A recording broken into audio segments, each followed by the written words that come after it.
vây để nguồn đã cho tới vây để cần lon ta hỡi còn lẽ băng tới bậc kết có kết chia mê riêng chia bọt vì sao còn kết vô mà oi ca túc không bắt chia bọt nâng tiệt trời riêng ruột nơi ở miền sờ rây phiệp còn đã túc còn không khen luôn anh còn đã cúc luôn anh tới nơi cái nông tây tạ ca rồi trời ơi chi tây ta thầm mía đây về miền ca cần lon từ nâng hay vây để caoឡើងពីអតីតកាលហ្នឹងគឺសត្វតែត្រឹមត្រូវ 100% មានបច្ច័យត្រឹមត្រូវគឺអត់មានអីដែលឲ្យយើងសើរើសំណុំរឿងហ្នឹងយកមកកើតទុកមិនសុខចិត្តមកតវ៉ាតែខ្លួនឯងទេ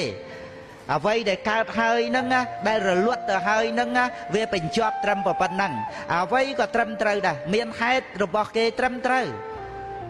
ដែលថាហេតុរបស់គេហ្នឹងគឺហេតុផលនៃធัวហ្នឹងមានស្អីដែលកើតឡើងដោយអត់ហេតុទេអញ្ចឹងវាអត់មានរឿងឲ្យយើងក្តៅក្រហាយស្ដាយក្រោយរឿងអីទេយើងមានតែសច្ចធัวសម្រាប់យើងបានជាមេរៀននឹងឯងដូច្នេះឲ្យតែក្នុងថ្ងៃនេះពេលនេះយើងរស់នៅយ៉ាងមានសេរីភាពចេញអំពីអតីតកាលនឹងមករស់នៅជាសុខក្នុងបច្ចុប្បន្ននឹងទៅយើងនឹងភ្លឺស្វាងតទៅអនាគតដោយសារការចេះដឹងក្នុងបច្ចុប្បន្ននេះឯងចឹងនឹងគឺសភាពរុងរឿងនៃជីវិតដែលពុទ្ធបរិស័ទយើងរៀនរស់នៅឲ្យបានល្អដោយសារការដែលយើងមិនសែបគប់ជាមួយគ្នានឹងធัวថោកមិនសែបគប់ជាមួយគ្នានឹងសេចក្តីប្រមាទមិនសែបគប់ជាមួយនឹងមិច្ឆាទិដ្ឋិ